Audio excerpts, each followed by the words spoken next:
Hello and welcome to the second tutorial for my Factorio videos. And yeah, so this time what we're going to do is cover kind of the early game, the early stages. Now, I know there's quite a few other tutorials on this, so I'm going to try to do mine a little bit differently. I'm going to try to cover multiple things here, quite a few things. So first of all, to get started, we have these different resources here, and it's pretty self-explanatory. The kind of orange, goldish, copper color is, well, copper, and it's hard to see in the dark, but this silver bluish color on the map here is iron. The black is obviously coal, and then where is it? This kind of like grayish, which kind of looks like the iron, but the gray is the stone. Now you won't need a lot of this, but you will definitely need it. So if you, let's go ahead and make a pickaxe here. They give you enough iron to start with to do that. So yeah, if you start in a spawn where there's like hardly any stone, like no stone even, you probably want to restart because you will need it, especially for walls and stuff. But yeah, and then you have oil, which is the pink things. And that's really about it. So what I like to do is put my first burner miner that you start with on iron and put the furnace there, because when this mines it, it's going to be iron ore, which you can't use, so you need to smelt it into iron plates. And then I just used some wood to begin with to fuel it. And then I'll go mine some coal by hand. But we don't really have many trees, which is unfortunate. So this part of the early game is kind of boring, to be honest. I don't know, it's kind of a little bit of a drag, but you know, you have to go through it, and once you get the hang of it, it's not too bad, which is kind of what I'm trying to show you here, is a efficient way to do it. I mean, some people, I guess, would like spending time doing this part. Personally, I don't. So what I'm trying to show here is like what I think is one of the most efficient ways to do it, so you can get up to electric power as soon as possible. Okay, so we have some coal that's still running on wood. We have some iron. We need some stone. Like I said, you need stone even for these early things, so we're gonna go ahead and mine some here by hand, which is kind of a pain, but it's kind of like a snowball effect in a way. Like once you get a couple things going, everything else kind of just manages to snowball ahead. So we need a few more stone to make another one, and some more iron, of course. And what I like to do with my second structures here is to, let's fill him with coal. That's still good. Okay, so we have one on iron. That's producing iron, albeit slowly. I like to take two of these guys and put them on coal, because fuel right now is really important, and I don't feel like mining it all by hand, and we don't have many trees. Now, if you have a lot of trees, you can probably go put this on stone with a furnace instead of two miners and just use trees for a little while, but we don't really have many. So I like to put these here. And what a cool little trick is, you see that orange arrow? That's where it spits out the material. So if you switch these, if you point them at each other and just start even one of them, it'll start fueling him in a second. There you go. And then they'll just fuel each other, and then you can walk by and grab the materials. So I got a little more iron, and of course we need some more stone, but once I get it, I'm going to just put one of these guys on stone. And you don't actually need, really, to begin with, you don't need one of these furnaces for this, because that'll make stone brick, which you won't be using right now. So I'm just going, what I like to do is have a little wood and just make a box, and it will just spit it out into a box. Of course, once we fuel it, that would probably help. So I'm going to walk by and grab this, control click. I covered that in my last video, all the hotkeys and stuff. If you watch that, you'll know what I'm talking about. If not, then you know, you can go ahead and watch it, and maybe that'll help out. So I'm going to fuel him and take a little more iron. And then we can come here. So see, this does mine faster than I do, which definitely helps. Or it may not actually be faster. It may be a little slower, but it's doing it on its own instead of me standing there and supervising it. So I'm going to grab a little more stone, and then my last one I just put on copper because we'll need copper a little bit to begin with. You really don't need much to begin with. You do need a bit though. And I'm just going to have one going there, and of course he needs fuel, so I'm going to go grab some more coal. And again, it's just kind of tedious at the beginning, but like I said, it kind of snowballs here. And really, I like to just rush power at this point. Steam power is what I like to do. Now, some people tend to stay in this phase for a good while. You know, they'll get, 6, 8 of these on coal, 10 of these on here. I really don't like to do that. I just... I prefer to get to power as soon as possible. Usually what I will do though is I will actually make another set of these for iron, because I'm going to need quite a lot of it here in the early game. But from this point on, I'm not going to build any more burner miners at all. I'm just going to use these ones here that I have. And then I just like to go to power. So what I'm going to do is I'm going to put a cut in the video right here. Like I said, I'm going to try to cover quite a few things here and do this a little differently. And what I'm going to do is put a cut in the video here and then skip to when I'm ready to do the steam power, and I will bring you back and show you how I do that. And then I'll probably put another cut in the video, and well, maybe not. Maybe that'll be it. But we'll see how things go. So I will catch you guys in just a minute.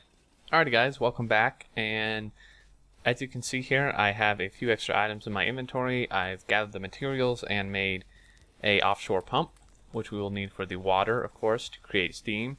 I have these steam engines and some boilers and some pipes.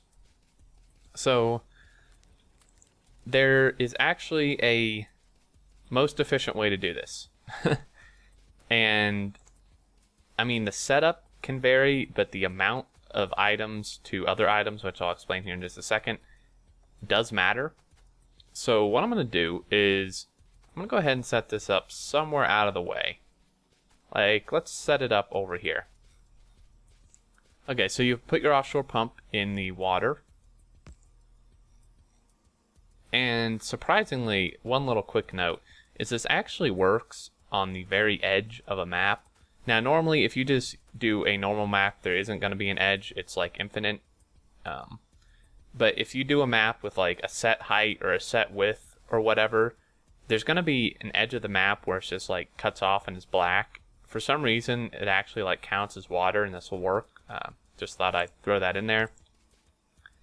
Anyway though, so what I like to do is I like to have an underground pipe here, because if you don't, you can't walk through here. If you just put a solid pipe, as you can see, you can't walk through these. So I don't necessarily use the max distance because it's kind of a waste of space, just enough for me to walk through without being a navigation nightmare. And then I put down the boilers. Now the ideal ratio for this is 1 offshore pump to 14 boilers to 10 steam engines. And that'll be at 100% efficiency for the steam engines. They'll run perfectly, considering these are fueled and everything's connected and such. Now, obviously, to begin with, unless you stay in this phase for quite a while, you won't have the materials to make all that. So I just like to start with 1 or 2. 1 should be more than sufficient, but I went ahead and made 2. And 2 boilers should be more than enough. And then I'm just going to go ahead and fill these guys with coal. I will set up here shortly to automatically feed them. And now one thing that can get a lot of people, which confused me for the longest time, is we have water, right? These are fueled, okay, right? They're not doing... I mean, these guys are doing something. You can see the water's 100 degrees when I mouse over it there. And these guys are still displaying like they're off. I mean, they have like pretty much nothing. And this confused me for the longest time. I couldn't figure out what was wrong. The way this works is for these to kick in, you actually have to connect them to a draining power source, to something that drains the power. So let's say I run these power poles all the way over here. And by the way, if you set a power pole, like, okay, so say I put this one down, if I put my mouse on it and hold down left mouse button and walk, it automatically places them at the longest distance they can go. That's how I'm doing this. Okay, so say I want an electric mining drill on iron, right? So these still say they don't have any power. So you have to connect it to something that requires power. As you can see, it's gone and they're working. Now this can't obviously spit infinite items onto the ground, so I'm going to go ahead and make a furnace. And actually, what I like to do at this point is, instead of moving all kind of stuff around, I like to just, if I have the materials, I like to just set up a little bit of a temporary belt system so these can automatically work. So I'm just going to put these like that. I just enough for 2 inserters, and of course I put them in the wrong place. And this is just temporary, but I like to do this just because another little ratio to keep in mind is that one electric mining drill does enough to support 2 stone furnaces, whereas a burner miner drill only does enough to support 1. So it's kind of inefficient for me to put just one of these right in front of him, because it's gonna back up. This is gonna get like way full of the ore because it won't be processing fast enough since it can support 2. And obviously these aren't fueling themselves. I'd have to run belt all the way up there. But really, I just like to dump a ton of coal in here. It'll last quite a while. And now that's doing its thing. So pretty much, if you count from the very beginning, like minus my talking before I started, if you go from the very beginning, when I actually started like building and placing my first thing, until now, it's probably been, I don't know, 15 minutes at the most, probably even less, even counting the off-screen time I did. So I think that's a pretty decent time to get through this. You can probably do it faster, especially if your resources are a little bit closer together, but I just like to get through this as fast as possible, and I wanted to kind of show you one of the most efficient ways to do it. I'm not saying mine is the, beat-all best way. It's certainly not, but I do like to get through it as fast as possible, and I think this was pretty quick. So at this point, our power's going, and it's going to fail here in not that long because these will run out of fuel, and unless I want to keep running up there forever, we're going to have to automatically fuel them, which I don't think I'm actually going to cover in this video. It's pretty self-explanatory. You would just create belt, which is iron and iron gear wheels, so pretty much iron. Down there in the bottom, total raw just takes 3 iron. So pretty much you would just run belt from here all the way up to there, and yeah, so here, let me just do a quick little yes, you would just run belt up here and just, you do your thing. It actually aligns perfectly since these are set back one.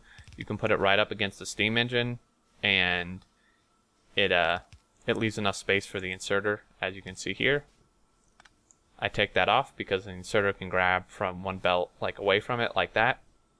And then you just power it on, and if there were coal on here, obviously there's not. If there were, he'd start fueling it. So yeah, now I would not what I did in my first playthrough, I would not recommend doing this, what I'm about to show you. Yes, you can run it straight by and it leaves space here.